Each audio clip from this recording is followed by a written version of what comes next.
জি, আসসালামু আলাইকুম। নোয়াখালীবাসী, আমরা আজকে বিকেলে একটা সেলিম ভাই ঢাকা থেকে এসে বলল মির্জার বিরুদ্ধে একটু ব্যবস্থা নেওয়া দরকার। সেই হিসাব মোতাবেক আমরা মির্জার বিরুদ্ধে একটা অবস্থান নিচ্ছি।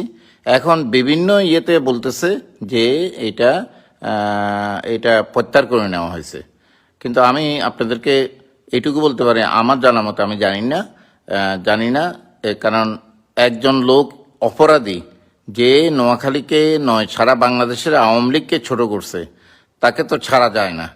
তার বিরুদ্ধে আমরা অবস্থান নিয়েছি জেলা আওয়ামী লীগ।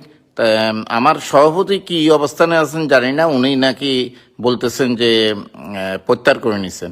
উনার অবস্থান, উনি আমাকে দিয়ে নির্দেশনা করাইলো, আবার উনি অবস্থান থেকে সরে দাঁড়াইলে উনার তো নীতিগতভাবে উনিও নীতিহীন হয়ে গেলেন।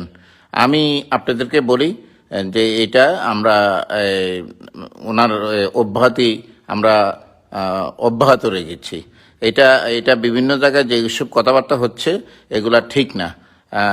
কারণ এই ধরনের লোকরে দলের অবস্থানে রাখা উচিত